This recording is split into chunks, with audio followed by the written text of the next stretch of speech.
soy yo para que el gran rey me acepte así? Me encontró en mi perdición su amor por mí, oh, su amor por mí. Libre soy en él, libre en verdad. Soy hijo de Dios, sí lo soy. Libre soy, él me rescató, su gracia en mí. Aun siendo yo pecador, murió por mí. Él murió por mí. Libre soy en él, libre en verdad. Soy hijo de Dios, sí lo soy. En tu casa, Dios, sitio hay para mí. Soy hijo de Dios, sí lo soy. Escogido, perdonado, yo soy quien dices que soy. Vas conmigo a mi lado, yo soy quien dices que soy. Escogido, perdonado, yo soy quien dices que soy. Vas conmigo a mi lado, yo soy quien dices que soy. Yo soy quien dices que soy. Libre soy en él, libre en verdad. Soy hijo de Dios, sí lo soy. En tu casa, Dios, sitio hay para mí.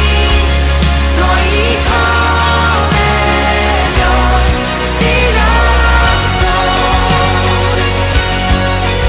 En tu casa, Dios, sitio hay para mí. Soy hijo de Dios, sí lo soy.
Dios les bendiga en este día y que cada uno de ustedes, espero, se encuentren bien y listos para compartir este tiempo que tenemos para ocuparnos de la palabra del Señor y también de orar por todos los acontecimientos que hoy suceden en el mundo, agregando también aquellas cosas que hacen a nuestra vida personal, como también a todo lo que es la vida de la iglesia.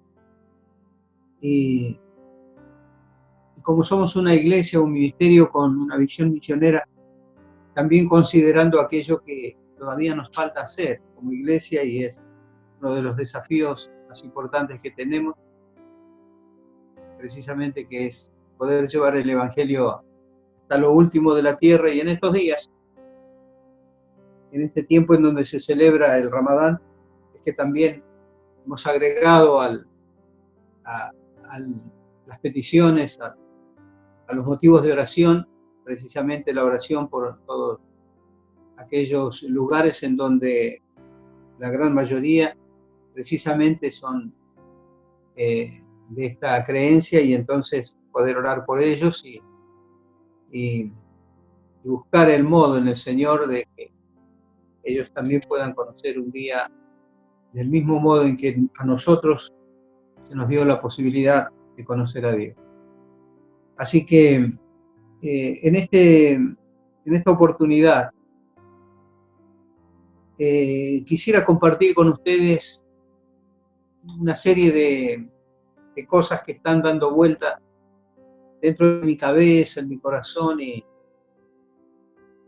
que buscando en la palabra encontrarle también algún trasfondo en la historia bíblica.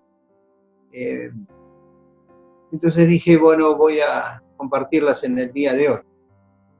Pero en este momento lo que quiero hacer, más allá de desarrollar un mensaje, quizás con una estructura determinada, quiero compartir, o quiero abrir mi corazón para compartir con ustedes todas aquellas cosas que me han estado inquietando en estos días, en este tiempo, en razón de todos los acontecimientos que hoy están concentrando la atención del mundo. Y entonces es esto lo que en esta oportunidad quiero desarrollar con ustedes. No precisamente intento hacer de mi parte algo para decirles esta es la verdad, o esto es lo que corresponde. Desde, por cierto, aquellas cosas que yo voy a compartir personalmente.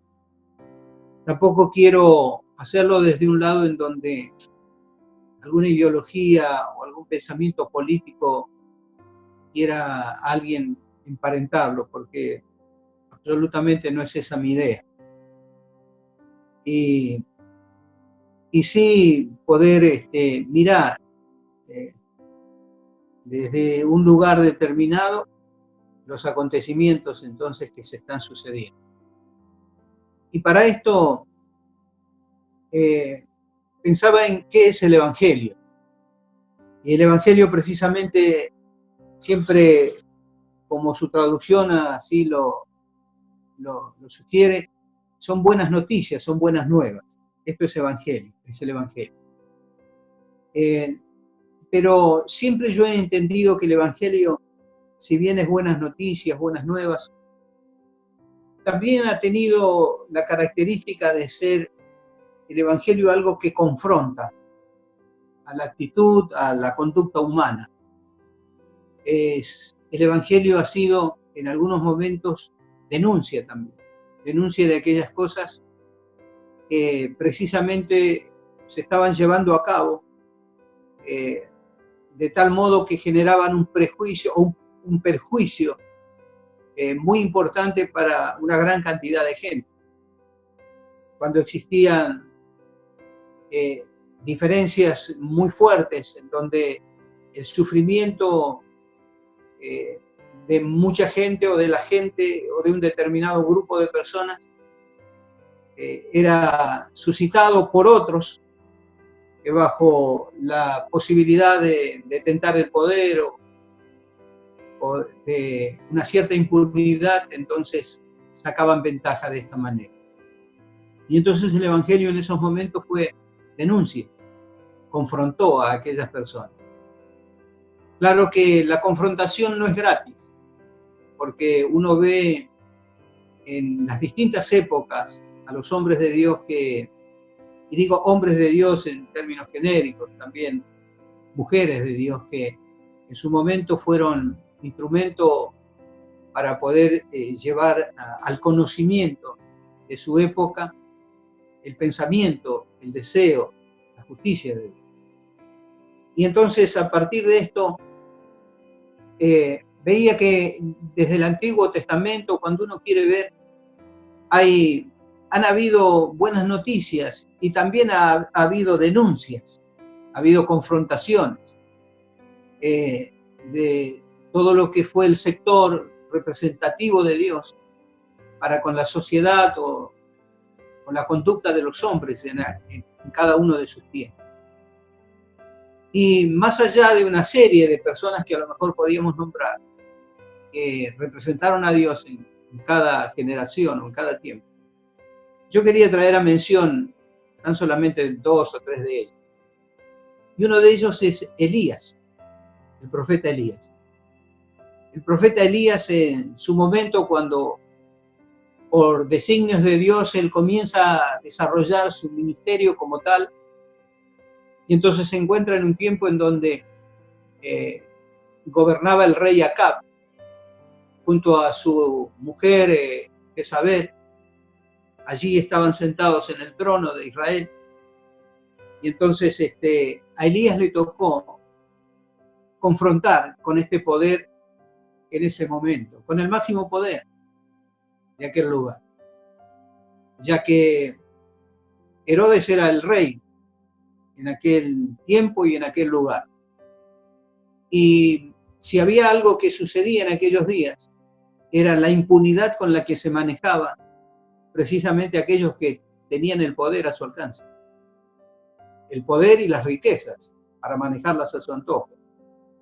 De tal manera que uno ve que hasta en formas caprichosas se comportaban, como si fueran niños malcriados, con tal de darse los placeres o los gustos que querían. Y si no se los daban, allí caprichosamente reaccionaban como niños.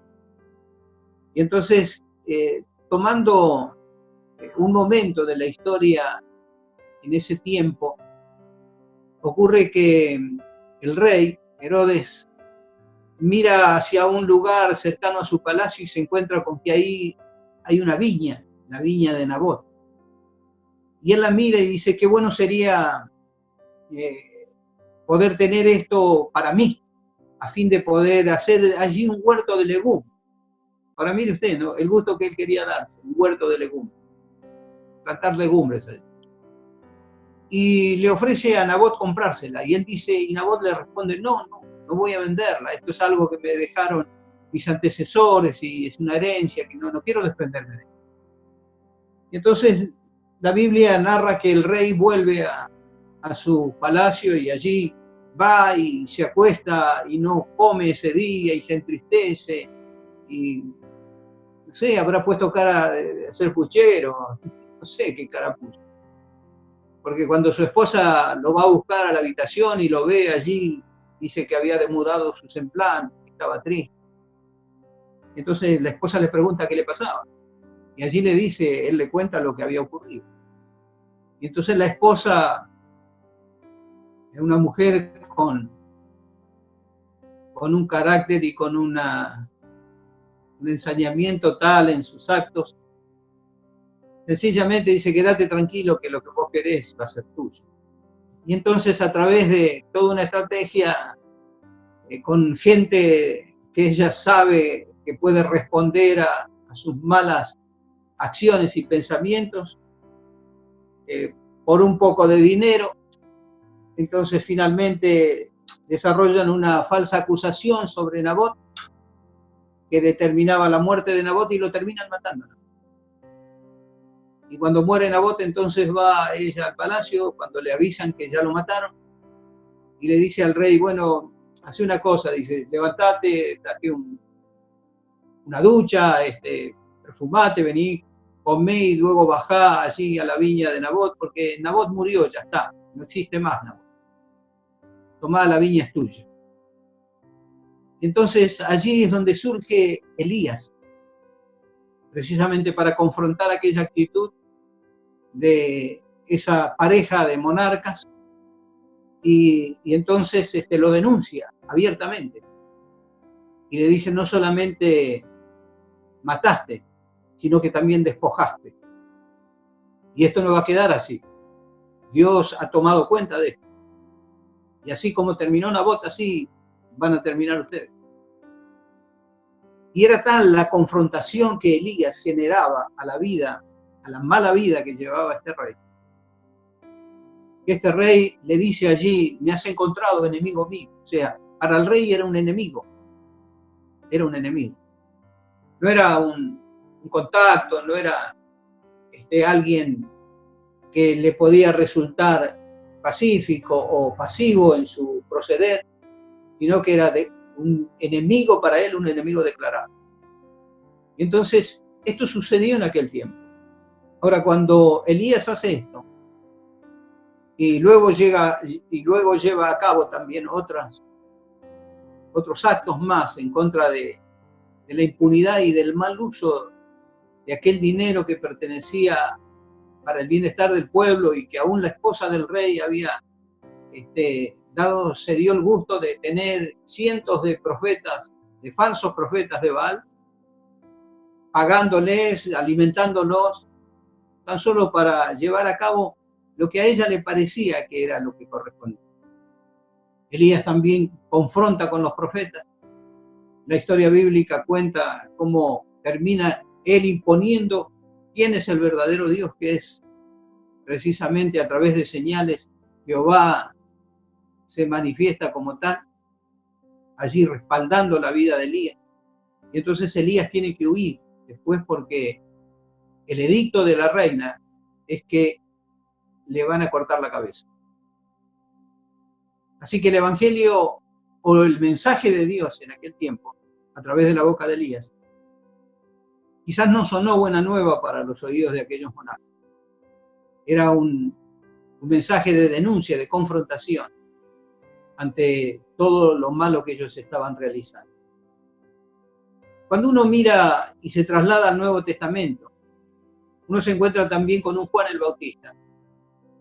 Juan el Bautista que sale a anunciar el regreso, el advenimiento de Jesús a la tierra, y mientras va desarrollando su ministerio, entonces también se encuentra con situaciones que son moralmente inadecuadas y que no se correspondían a la mirada de Dios. Y entonces Juan el Bautista, más allá de ser un profeta que venía a anunciar el advenimiento de Cristo, sin embargo, él también levanta su voz contra Herodes en aquellos días, que gobernaba sobre aquel lugar y que precisamente había emparentado él con la esposa de su hermano. Y entonces Juan el Bautista le dice, eso no es así, no debe ser así, no está bien lo que has hecho. Y ante tal situación se ve, por cierto, no solamente confrontado allí Herodes, sino también Herodías, su mujer, que anteriormente había sido su cuñada. Y esto no le cae bien a ella. Y por cierto, no le cae bien a los monarcas allí, que el pueblo escuchara que él recibía una reprimenda de parte del hombre de Dios, diciéndole o corrigiendo su mal proceder. Y finalmente termina decretando la muerte de Juan el Bautista. Y en una fiesta en donde ellos se dan los gustos de determinadas o de distintas cosas, allí es donde también determinan que le corten la cabeza a Juan el Bautista. Entre danzas y comidas y bebida, allí se determina cortarle la cabeza a Juan el Bautista.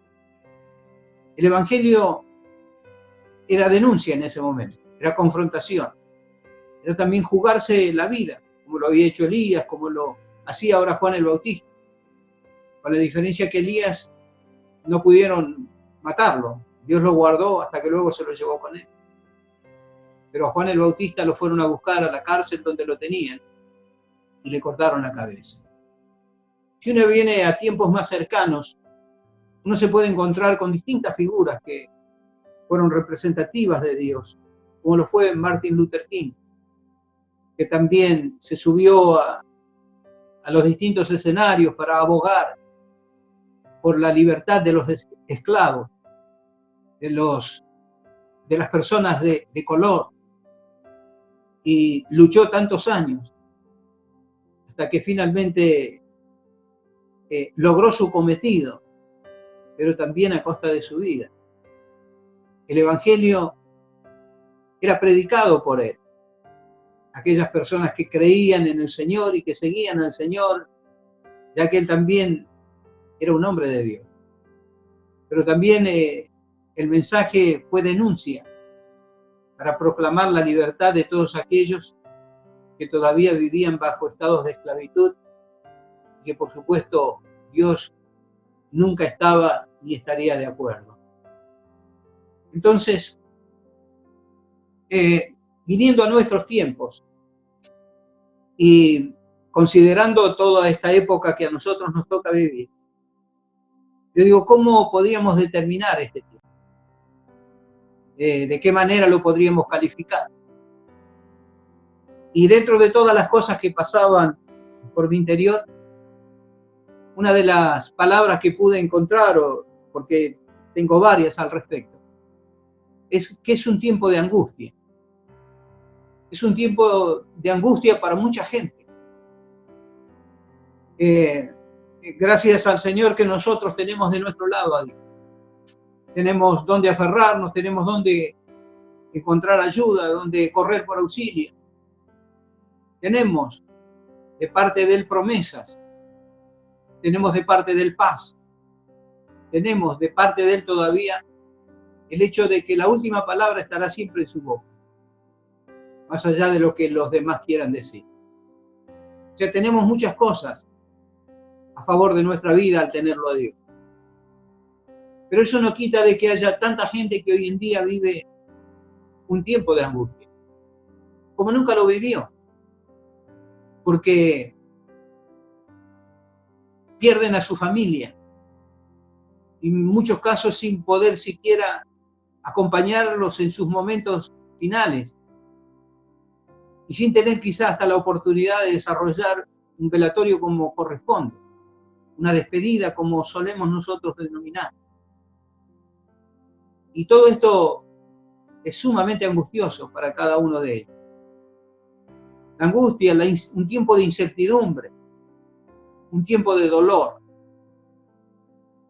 Hay mucha gente sufriendo en estas horas, en muchos lugares del mundo, por la pérdida de familiares, allí metidos en hospitales, luchando por su propia vida.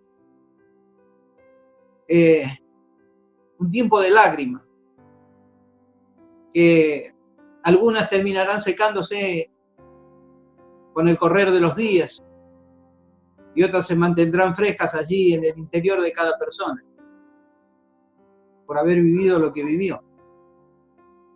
Decía, un tiempo de incertidumbre, porque más allá de lo que hoy todavía no se sabe cómo va a suceder o qué va a suceder, mucho menos hacia adelante. Cuando uno piensa después de esto, cómo serán las cosas. Entonces, yo evaluaba este tiempo y vuelvo otra vez a algo que sucedió en muchas oportunidades y en donde los hombres de Dios, los representantes de Dios, tuvieron que salir a dar a conocer el deseo del corazón de Dios y marcar aquello que era precisamente injusto. Y veía que también este es y va a ser un tiempo de despojo, como lo era en aquellos días, en donde más allá del dolor de la gente, la impunidad de aquellos que detentaban el poder y su mayor capacidad de influencia, despojaban a los que menos posibilidades tenían, en donde los más ricos eran cada vez más ricos y los pobres eran cada vez más pobres. Un tiempo de despojo. Porque si consideramos la época que nos toca vivir, y también si consideramos la cantidad de dinero que hoy está siendo manejado en el mundo para todas las transacciones que hacen a lo que es el desarrollo de la vida en los distintos lugares, ese dinero no se va a evaporar, porque no se va a evaporar el dinero.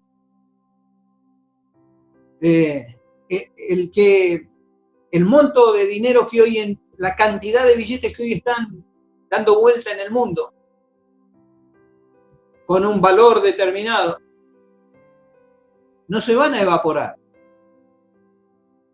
No es que van a salir al espacio exterior y se van a perder por allí. No. No van a desaparecer. Hay manos que las están esperando. Porque seguramente lo que va a haber es una transferencia de posibilidades o de dinero o de riquezas a manos de los que más tienen. De manos de aquellos que lo poco que tienen lo tendrán que resignar. Es un tiempo de despojo, en donde el dolor no va a ser solamente por pérdidas humanas, sino también por la pérdida de muchos años de sacrificio y de algunas cosas logradas, que tanta gente invirtió su vida para decir, voy a pasar bien los últimos años. Pero que ante esta situación es como que todo eso se evapora, queda en la nada.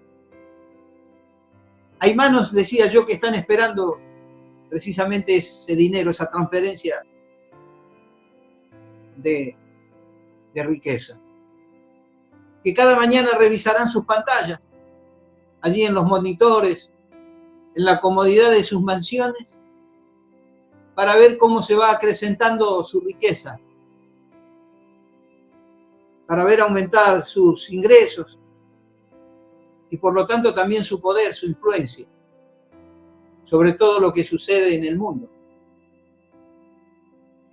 A través de la historia han surgido enfermedades de todo tipo, que en algunos casos fueron devastadoras y que se llevaron la vida de poblaciones enteras, pero que siempre se le encontró una respuesta, o que en algunos casos hasta se fueron diluyendo en su capacidad de infectar o de matar, y algunas de ellas terminaron desapareciendo. Pero en definitiva, más allá del tiempo en donde surgieron y generaron problemas, más allá de eso, no generaron una coyuntura en donde se produjera un cambio tan monumental como el que se espera después de este tiempo. Y yo miraba y digo, ¿y cuál es la gran diferencia entre esta enfermedad o este virus con todos los demás que le precedieron? Y entonces, y esto es un pensamiento mío, la gran diferencia es que este virus no solamente enferma, no solamente mata, sino que hasta parece que lo hiciera con una estrategia, que usara estrategia para llevar a cabo todo lo que tiene que hacer. Porque sabe cómo esconderse,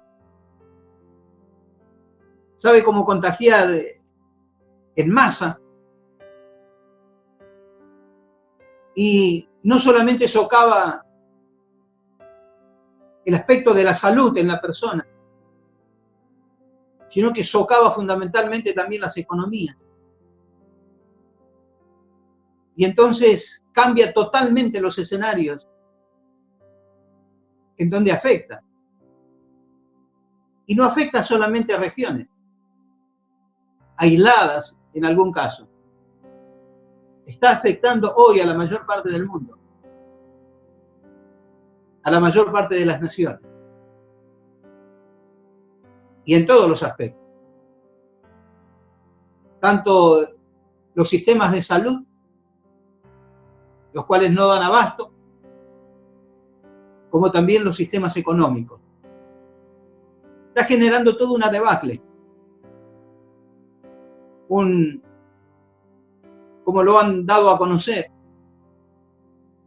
un virus allí lleno de antenitas en su entorno y que se lo ve demasiado inteligente para hacer todo lo que está haciendo y de la manera en que lo está haciendo. Y dentro de aquellos aspectos que hacen a mi percepción, porque más allá de que en mi caso soy pastor, no quiero hacer hablar a Dios cuando en realidad esto es una percepción mía.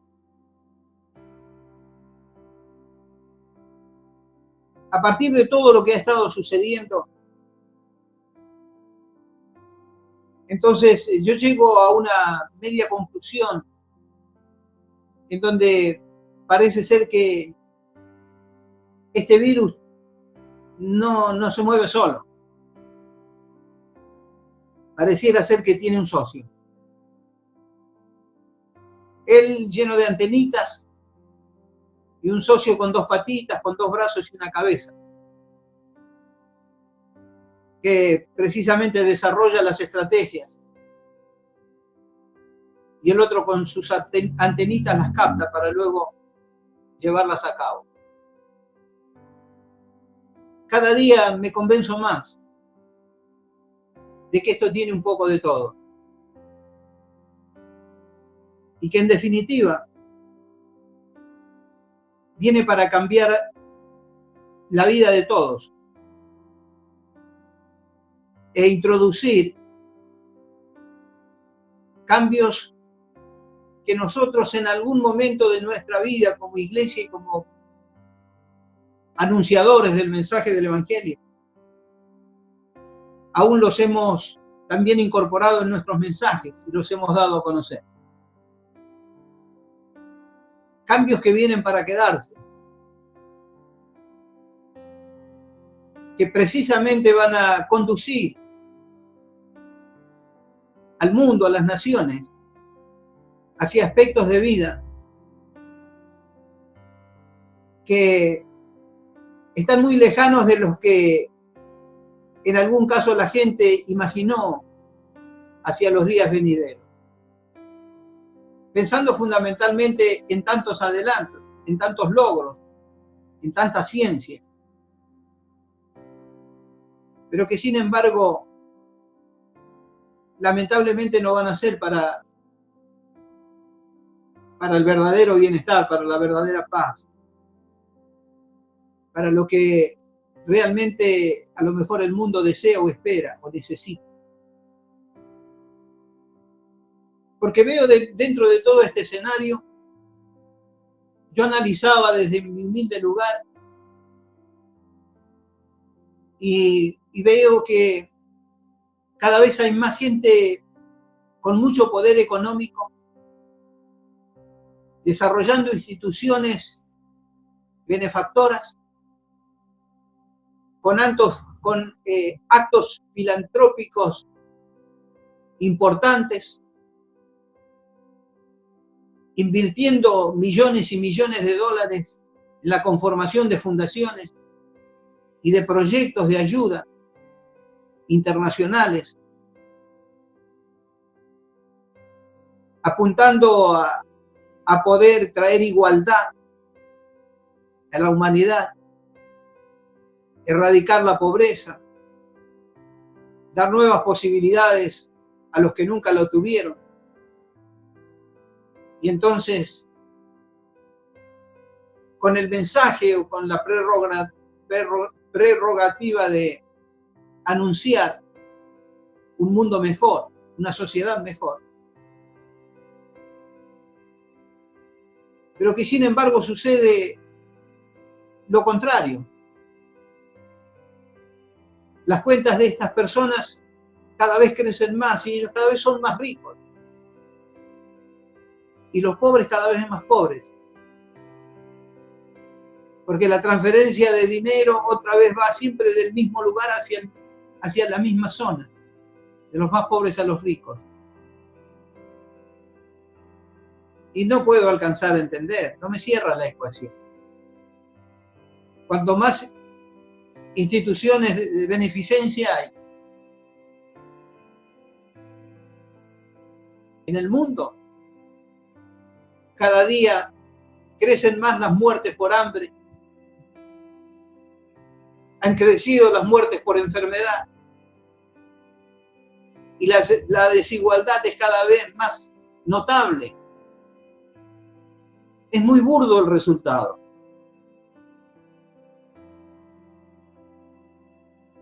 En mi sencilla matemática no me dan precisamente los cálculos.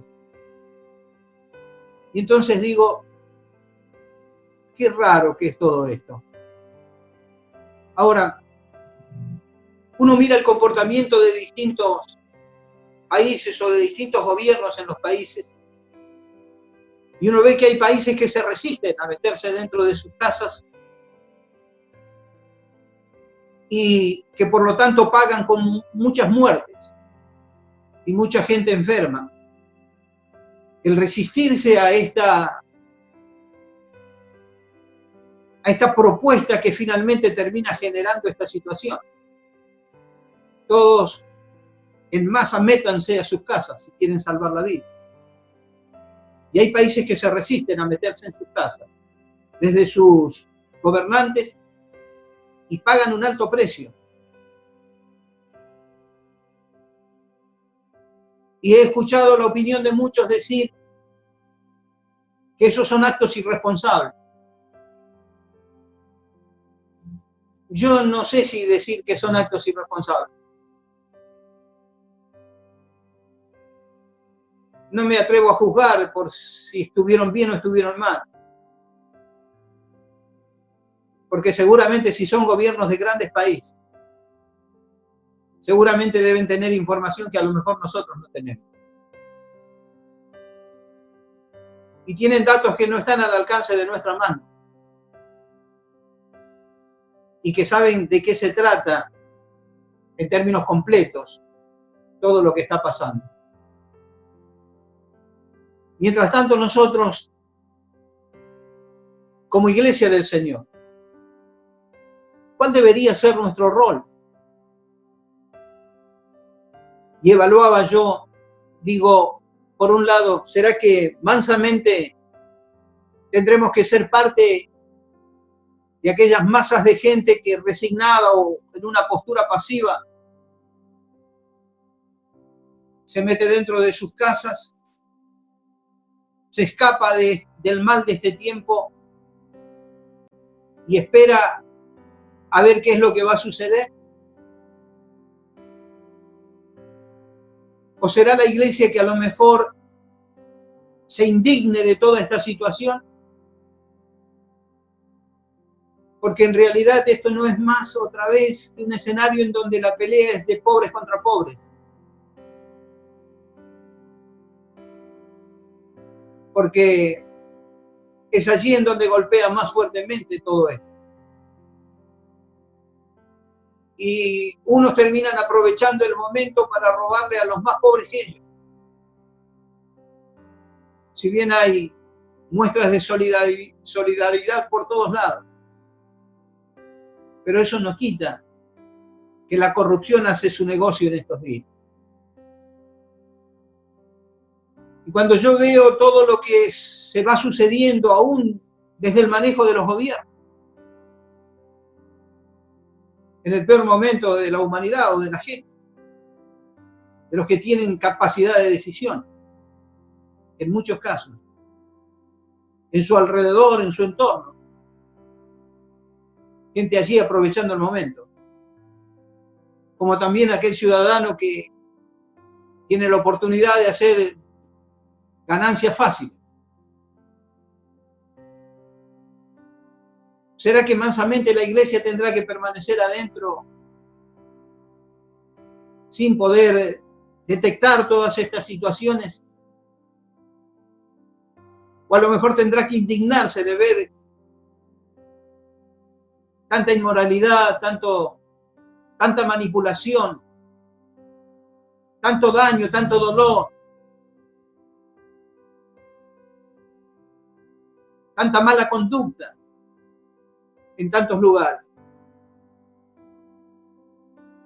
Como alguna vez lo hiciera hombres de Dios como Pablo y como tantos otros que mencioné y otros en otros tiempos. Y finalmente empezar a ejecutar aquello para lo cual la iglesia quedó sobre esta tierra. Porque la iglesia tiene herramientas para alumbrar en esta hora oscura de la humanidad. La iglesia tiene herramientas. La iglesia tiene autoridad delegada por Dios.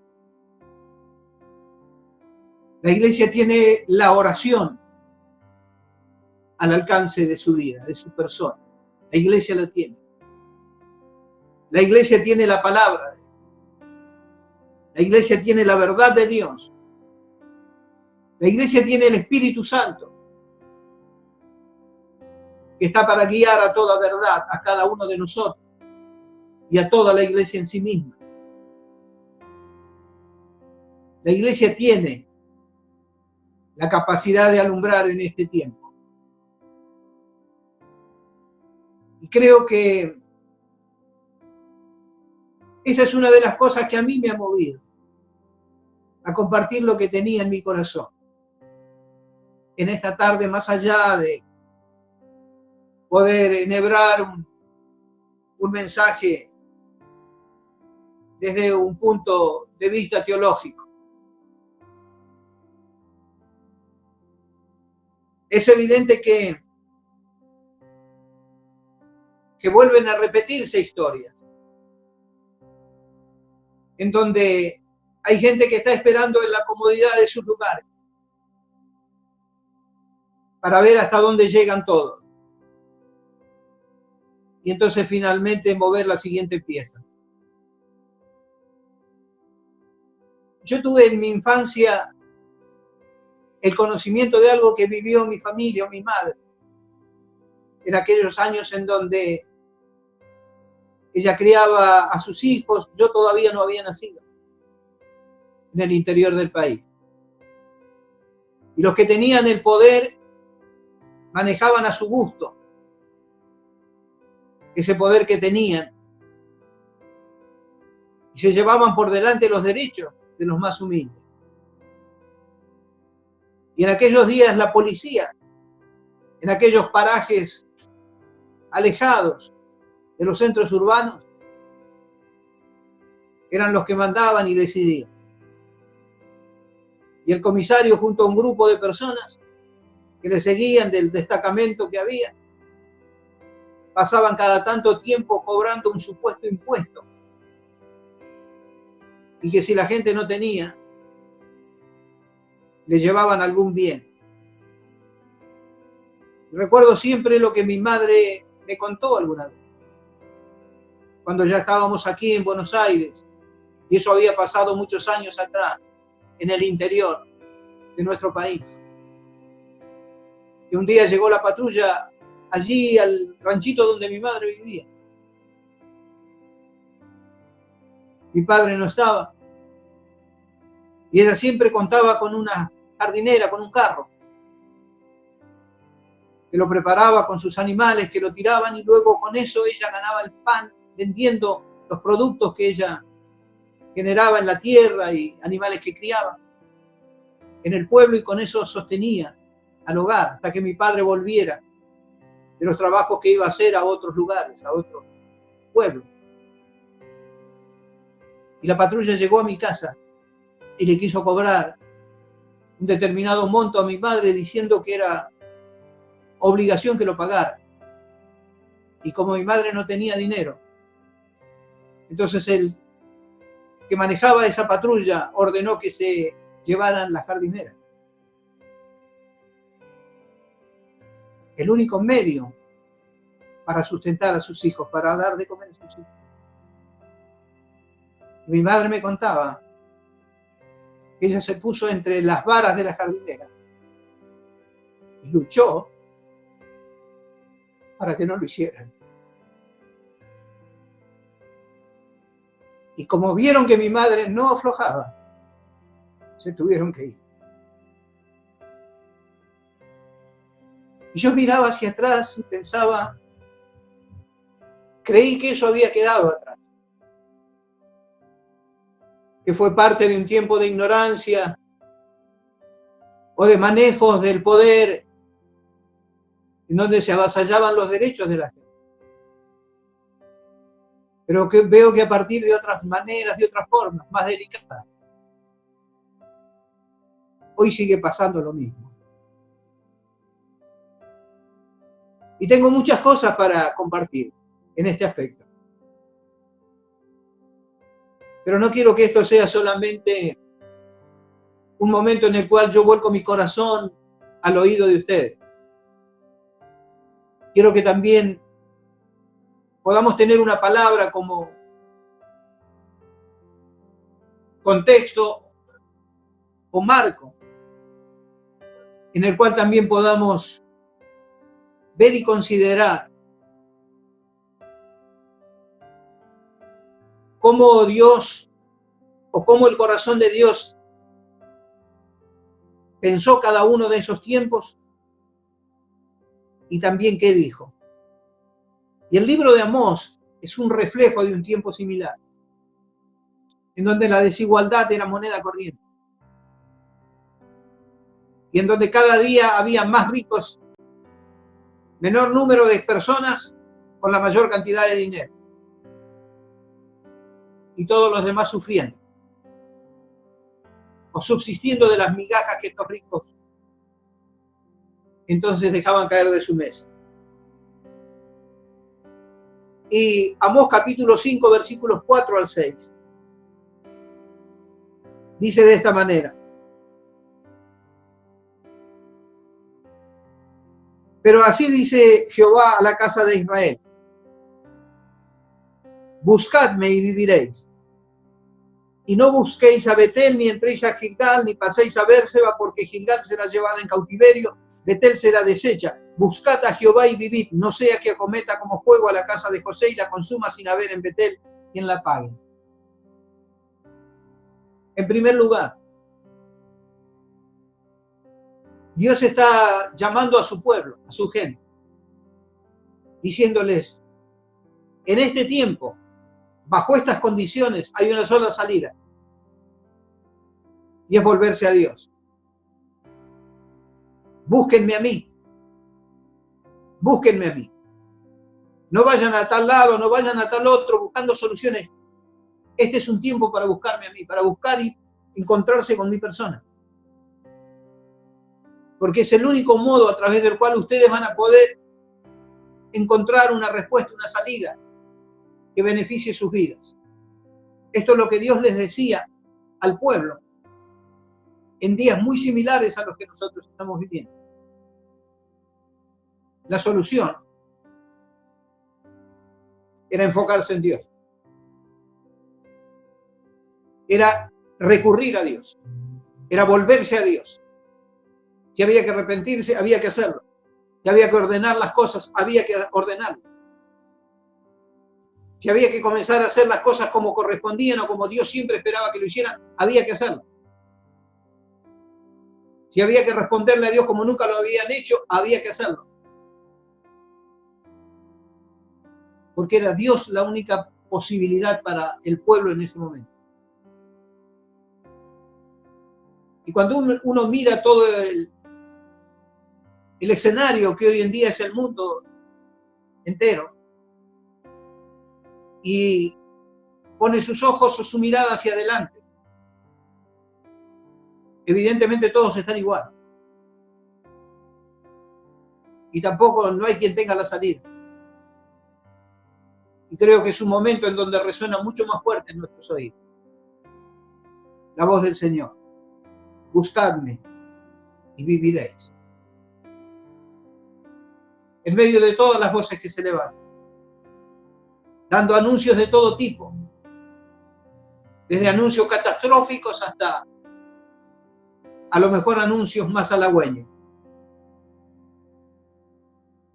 Espero que más allá de todo lo que las voces que se oigan, nosotros podamos oír la voz de Dios, llamándonos a un encuentro personal, llamándonos a una búsqueda sincera, una vuelta a Dios, como única salida para nuestras vidas en este tiempo.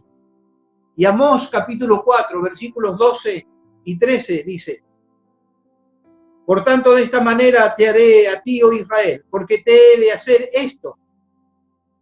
Prepárate para venir al encuentro de tu Dios, oh Israel.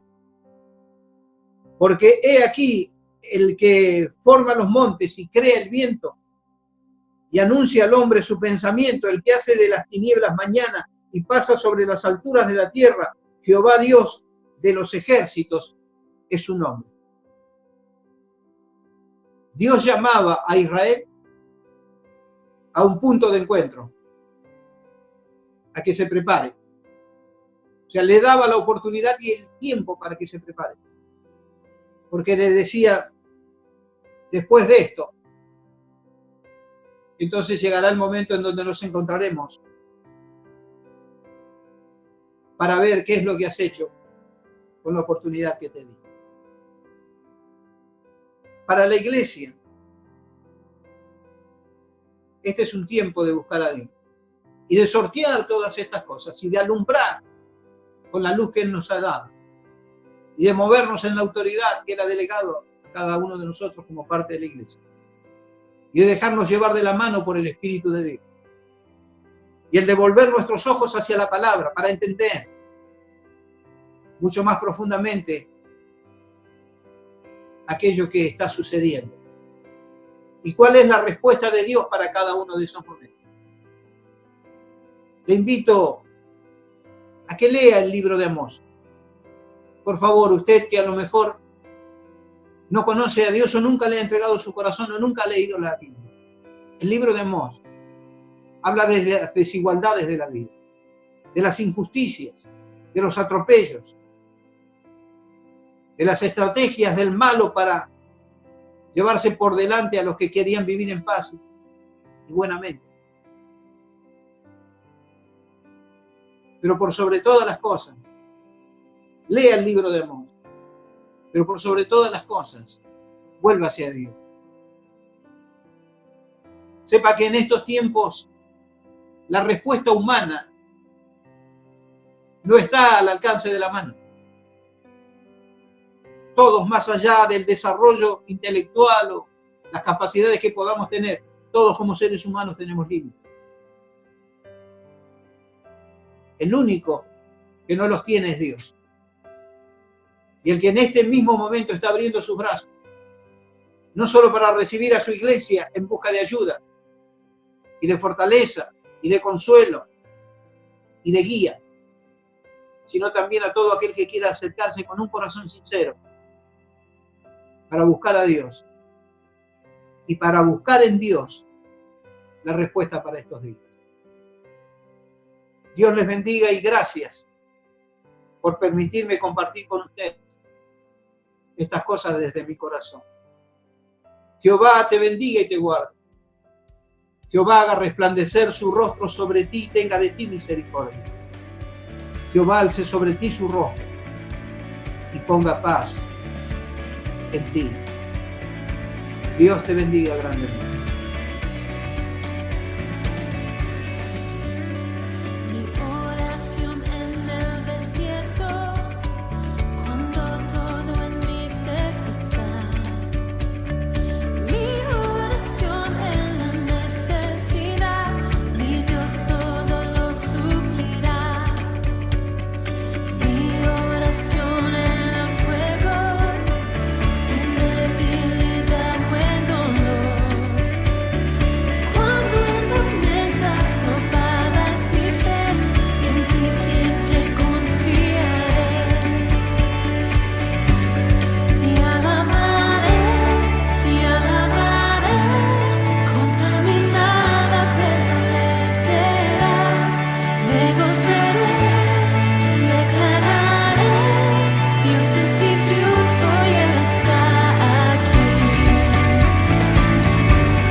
Soy llena para ser vaciado otra vez. Lo que recibí sembrado.